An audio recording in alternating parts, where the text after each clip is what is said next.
Good evening, everyone. This is Melissa Thomas of Florida National News coming to you with the evening news rundown for your Wednesday, July 29th, 2020. Thank you so much for tuning in. And as usual, we like to offer the invitation for any businesses that are looking to advertise on a platform. We offer 5 different shows here on the Florida National News platform, and we welcome you to advertise with us or sponsor one of our segments. If you're interested, shoot us an email at ads@floridanationalnews.com, and we'd love to get you started. Now, as always, we like to start our evening news rundown with the latest COVID-19 reports globally here in the United States and in the state of Florida. So globally, the World Health Organization is reporting over 16.5 million confirmed cases and over 656,000 confirmed deaths. Here in the United States, we're at nearly 4.4 million confirmed cases and nearly 150,000 confirmed deaths. Here in the state of Florida, the Department of Health is reporting over 451,000 confirmed cases and over 6,300 confirmed deaths.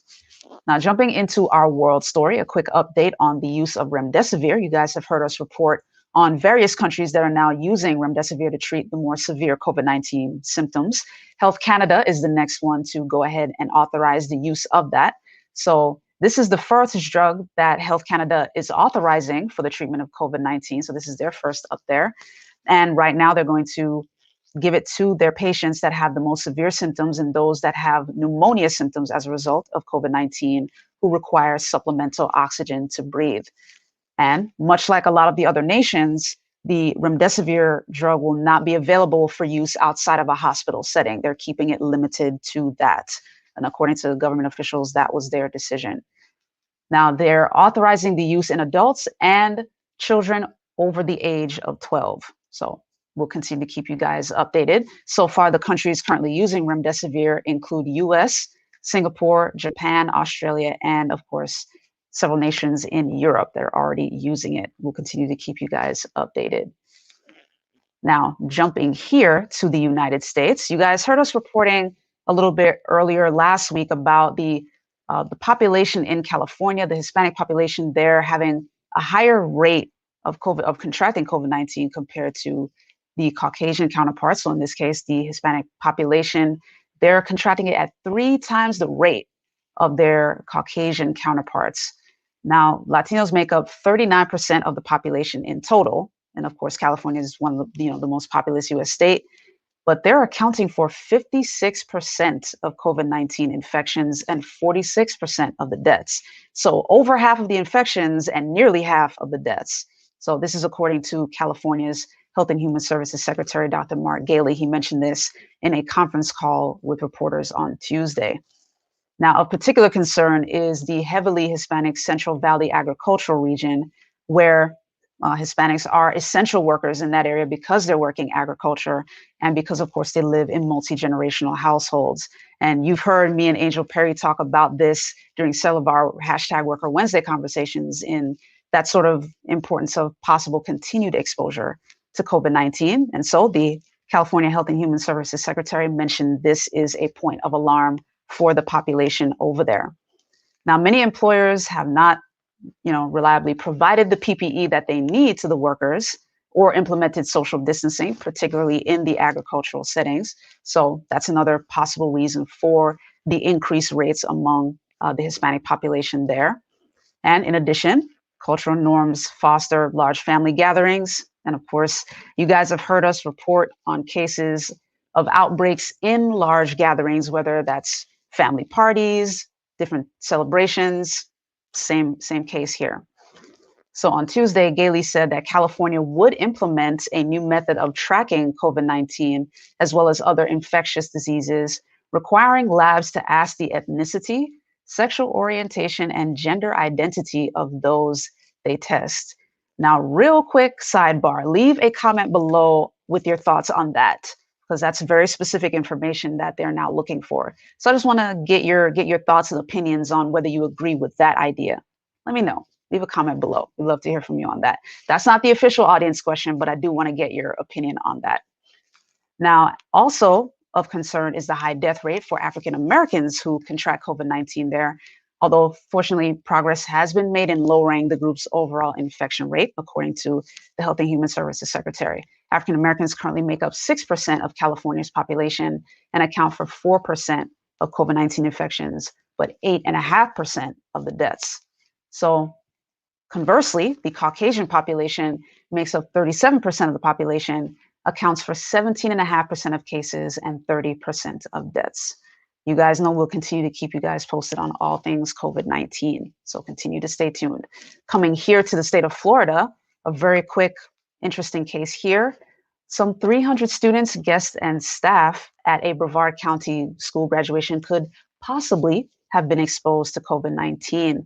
The Brevard Public Schools District sent out a notification to the Bayside High School graduates that they could have possibly been exposed to COVID-19 there. There's very limited information on this at this time, but they did get that notification. And of course, this was a graduation with some 300 students and all of the related staff as well, some 30 staff that would have been on site for that graduation. So we'll continue to keep you updated on this developing story. In the meantime, we're going to take a quick commercial break and come right back with some more stories for you.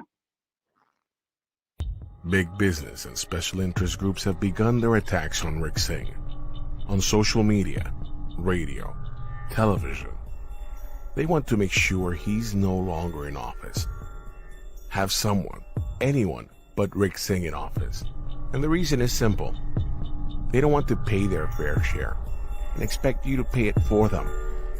Now, the question is, do you want to pay it for them?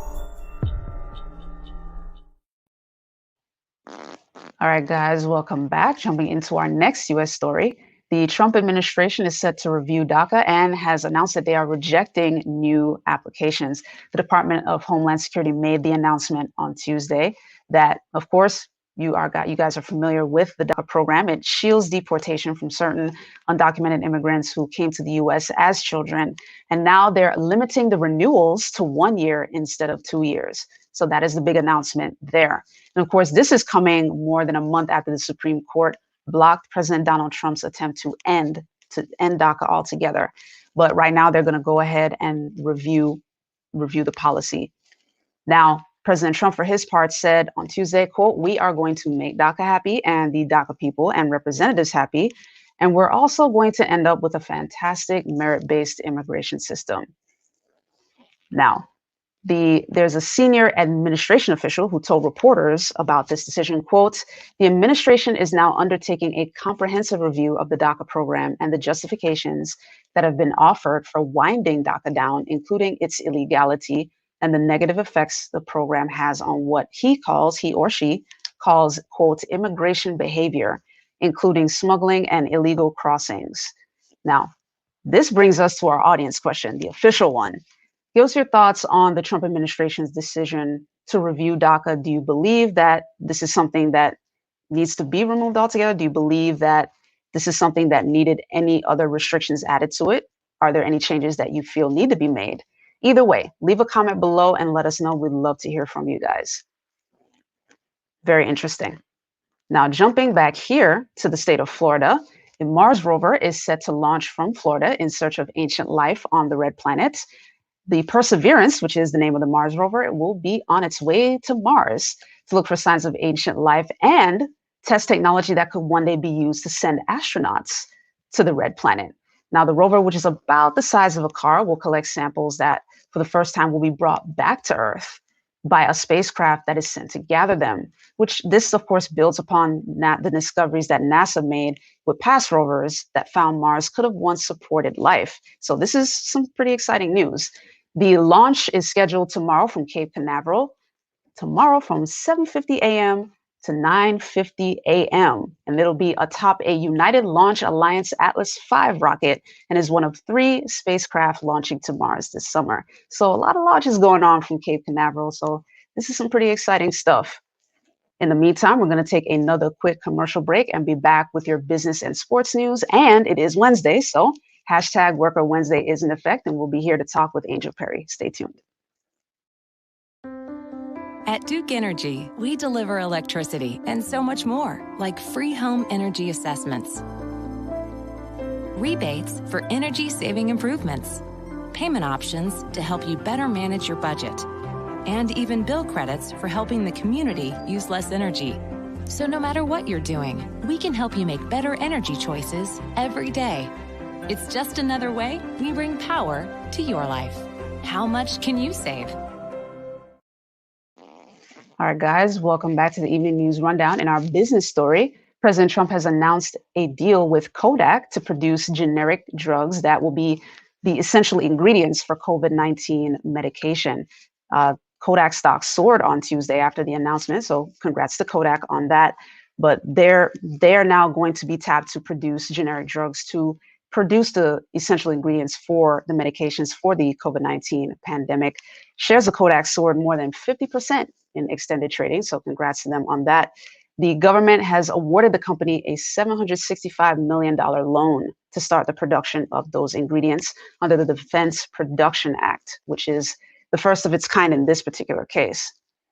President Trump said, quote, "Our 33rd use of the Defense Production Act will mobilize Kodak to make generic active pharmaceutical ingredients." Now, Kodak, for its part, said that, quote, "Kodak is proud to be a part of strengthening America's self-sufficiency in producing the key pharmaceutical ingredients we need to keep our citizens safe."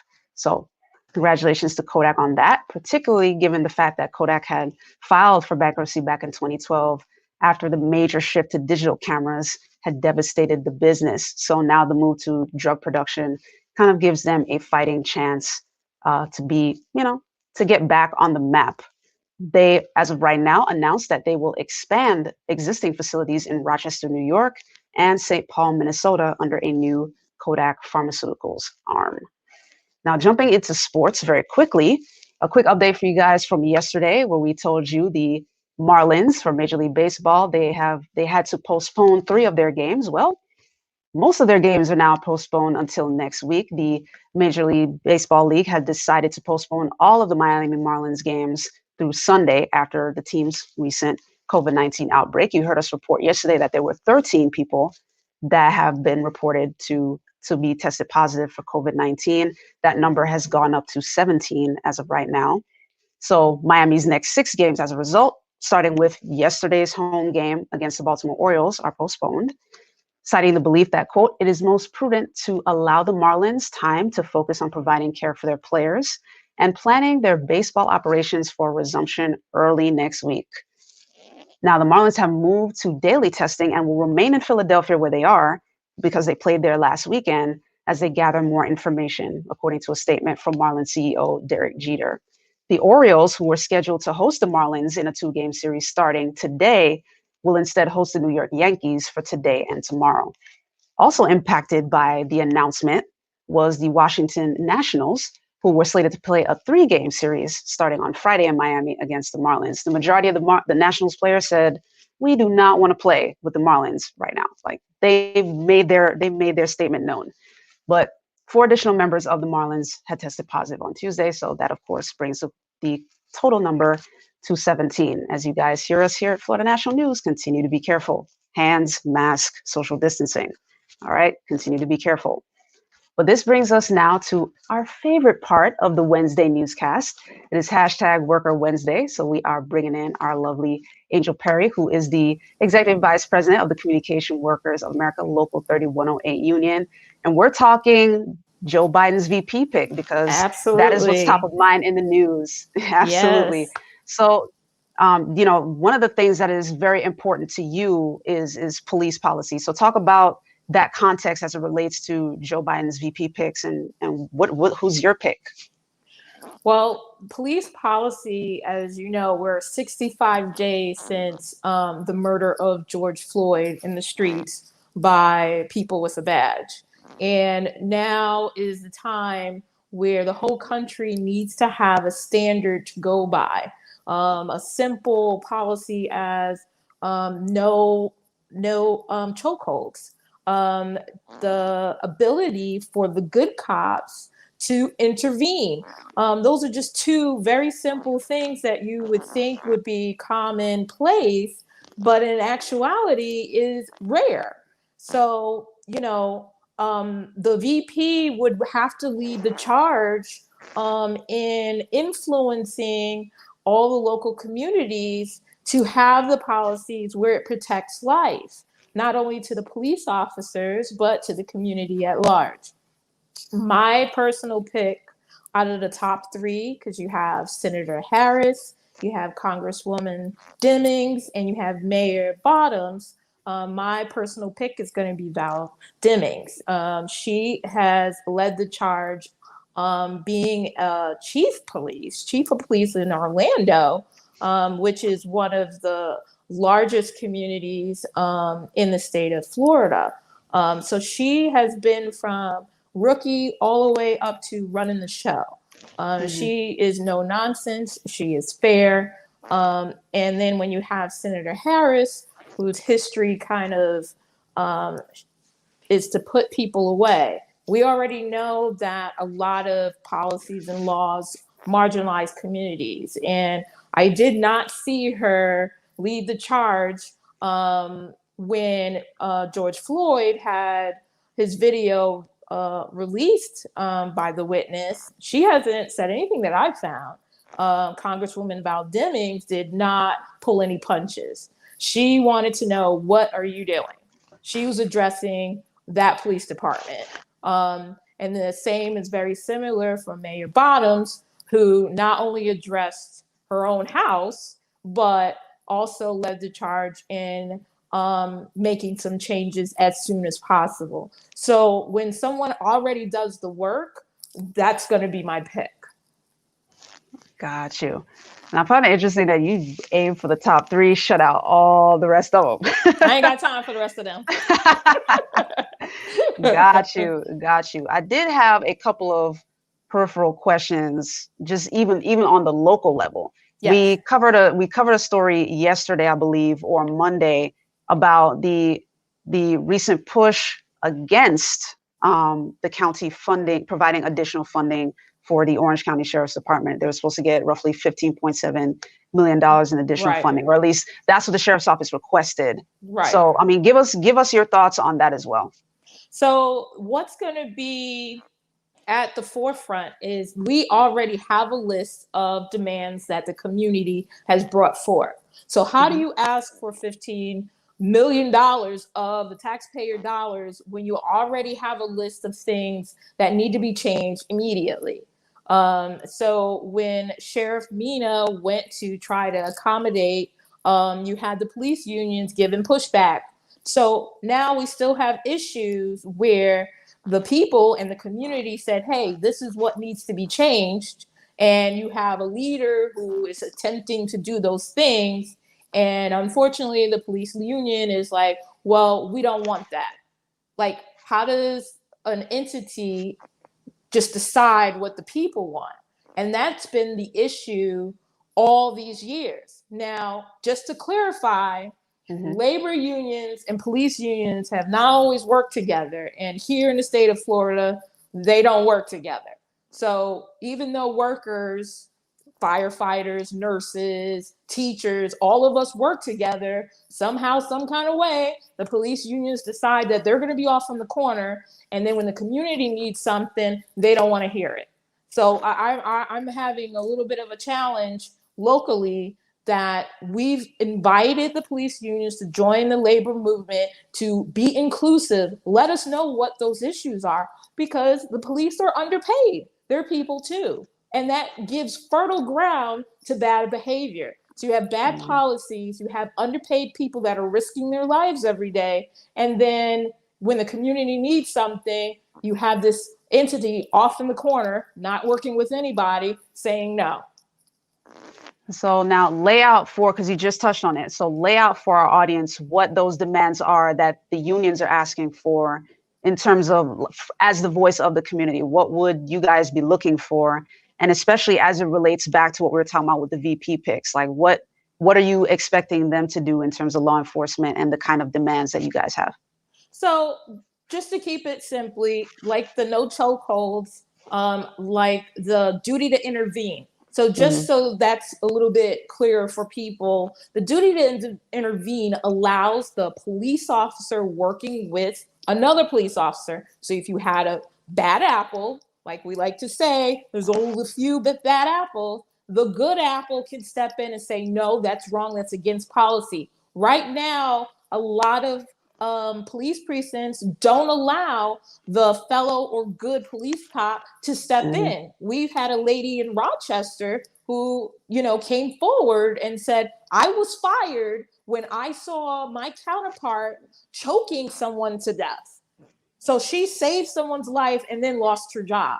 So it's those kind of things that, who are we protecting? We're asking the police unions, work with the community, work with the people that you're supposed to be protecting. For one, a union is supposed to protect and have the earnings and take care of the people that they represent. And it just seems apparent that they are just taking care of themselves. I don't know. I welcome anybody from those police unions to reach out to us, the rest of the labor community. We are having a hard understanding, if you're supposed to protect the people that you serve, why are they underpaid? Why are all these policies in place giving fertile ground to bad behavior? Very interesting. And very quickly, I want to bring in an audience comment. We did have someone that went ahead and answered you. So shout out to Barbara Gonzalez Fonseca. She said, Angel, I believe Val Demings would be an amazing choice with all the crazy that is happening in the US right now with police, BLM, and everything politics. She is the perfect storm. So thank you, Barbara. Shout out to you for that comment. We appreciate you. So yeah, for sure. And thank you, Angel, as always, for giving your feedback and bringing us insight on all things labor and worker and community. Thank you as always for being the boots on the ground, if you will. Thank you for having me. Absolutely. It is always a pleasure. Now, guys, we're going to take a quick commercial break and we're going to come back and wrap up with your entertainment story. Stay tuned. It takes experience to know the difference in property values. For example, this business is not the same as this business. And this house is definitely not the same as this house. And this, well, this is definitely not the same as this. And that's why it's important to have someone who understands true property appraisals to help our community grow, while making sure everyone pays their fair share. Because experience matters. Re-elect Rick Singh for Orange County Property Appraiser. All right, guys, welcome back to the Evening News Rundown as we wrap up with your entertainment story. This comes from the Academy of Motion Picture Arts and Sciences, as you guys know as the Oscars. They announced their re-election, or the complete election, I should say, results. And casting director David Rubin has been re-elected as the president of the Academy. So congrats to David Rubin. He served as the president of the Academy for the past year. He was elected back in August. So congrats to him. He made history in a couple of ways, actually. He was the first openly gay leader for the Academy. So congrats to him for making history there. And under his leadership and with his collaboration with the Board of Governors, he was able to help Parasite win for Best Picture, making it the first non-English picture to win in that category. And it won more than just Best Picture. Parasite came away with several Oscars on Oscar Day this year. So congrats to Parasite. Congrats to David Rubin for being re-elected. And he is actually currently leading the Academy through the COVID-19 pandemic, which has hurt the film industry and caused a delay of the Oscar ceremony. So it's still going to happen. But as you guys heard us report several months ago, they have now pushed it further back, significantly further back. But the show must go on, and it will. So congrats to the 63-year-old. He has worked with Academy CEO Dawn Hudson and remained popular with fellow board members. It's always good to be a leader who is popular with your people. That's always very good. And his reelection actually comes on the same day that the TV Academy recognized him with an Emmy nomination for his casting of the HBO drama series Big Little Lies, and the 92nd Oscars with an Emmy nomination for Best Variety Special Live. Now, also reelected to the Academy's governing board is makeup artist Lois Burwell as the first VP and the chair of the Awards and Events Committee, and writer Larry Karaszewski as vice president and the chair of the Preservation and History Committee. So that's pretty important. Executive Jim Giannopoulos returns to a position he previously held, which is the treasurer and the chair of the Finance Committee. So congrats to all of these guys. This year's first-time officers and our costume designer, Isis Musindin, as vice president and the chair of the Museum Committee. production designer Wynn P. Thomas as vice president and the chair of the Education and Outreach Committee, and producer Janet Yang as the secretary and the chair of the Membership and Governance Committee. Now, Ruben's term as governor will continue for this year into 2021 and next year from 2021 to 2022, after which he will have to take a 2-year hiatus from the board because they like to stagger each of the terms. So again, congrats to David Rubin for that. But that does it here for us at the Evening News Rundown, guys. Thank you so much for tuning in. As always, if you haven't yet, be sure to like, follow, subscribe. You can find us at Florida National News on all of our platforms. And thanks for those of you who are leaving comments on our newscast. We always appreciate you. Donna Hall, I did see your comment. I really appreciate you telling me hi. I appreciate it. And shout out again to Barbara for leaving the comment during our hashtag Worker Wednesday segment. We appreciate you guys. We appreciate all your comments. And of course, as a reminder to business owners who are looking to advertise on a platform, we have 5 different shows that are available to you. And if you're interested, just shoot us an email at ads@floridanationalnews.com. We'd love to get you started. But that does it here for me. And I will be back tomorrow with FNN Politics and Power for your Thursday edition. And it is the continuation of Ambassador Week. So be sure to tune in at 1 p.m. Eastern time for that awesome interview. And I will be back at 5 p.m. tomorrow afternoon with your Evening News Rundown. In the meantime, have a great rest of your Wednesday. Take care.